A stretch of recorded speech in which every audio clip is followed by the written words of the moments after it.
His Highness Khalifa Mohammed Sanusi II. The CAD Invest 7.0 created another opportunity for the former governor of the Central Bank of Nigeria, Sanusi Lamido Sanusi, to question decisions about the economy, decisions he believes are doing more harm than good. Issues in the nation's oil and gas sector are of particular concern, as he reiterates the urgent need to unbundle the NNPC. First is to recognize that NNPC is not a cash cow, it's a money pit. Just unbundle it, disband it, continue to implement the PIB properly, and turn them into a properly commercial. And when I say implement, it is not just to set up companies and leave the same people and the same processes and the same system, but with a different name. It means properly implement that act. According to him, with the continued dwindling of the nation's resources, the country faces a debt trap. The cost of servicing debt in Nigeria with the federal government is 2.597 trillion. Whereas revenues were 2.4. This is first half of 2022. In other words, debt service is now 108% of revenue. Every naira the federal government earns, goes to service debt. And it is not enough. It has to borrow to service the debt.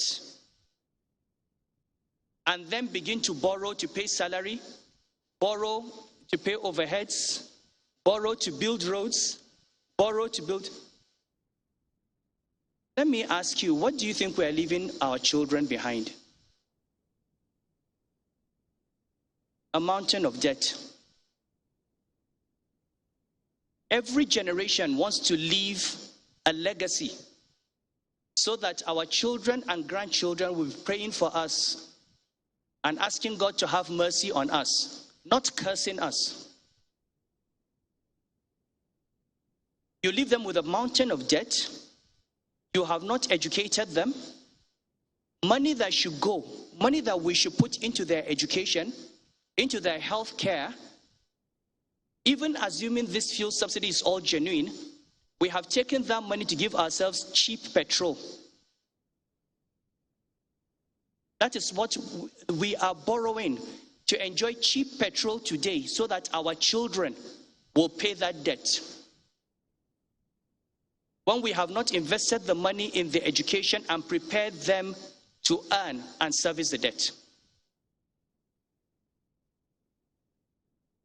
And even though we recognize there's a problem, what are we saying? We'll continue paying until June. No plans. We have no plans for changing. Yeah, we see the problem, but we are going to continue.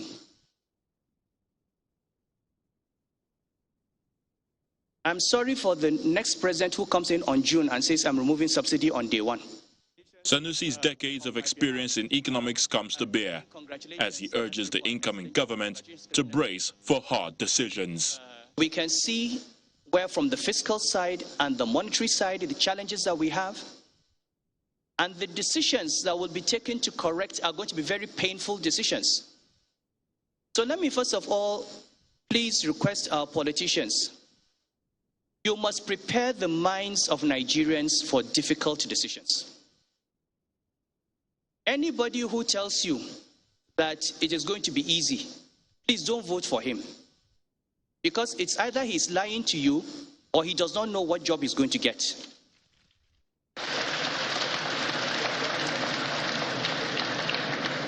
You cannot with this level of debt service, with this level of collapse in revenue, with this level of poverty, you cannot. And you have to take corrective decisions. Tariffs on electricity sector have to be corrected. Tariffs in the oil sector have to be corrected. But before we correct that, we have to deal with the opportunities for rent seeking. You have to close off the inflated numbers, the false numbers. And I hope that whoever becomes president in 2023, the first thing they should do is ask NNPC to document and bring evidence for every dollar they took as subsidy. These reforms, he says, will help curb global economic shocks and help correct the wrongs of the past.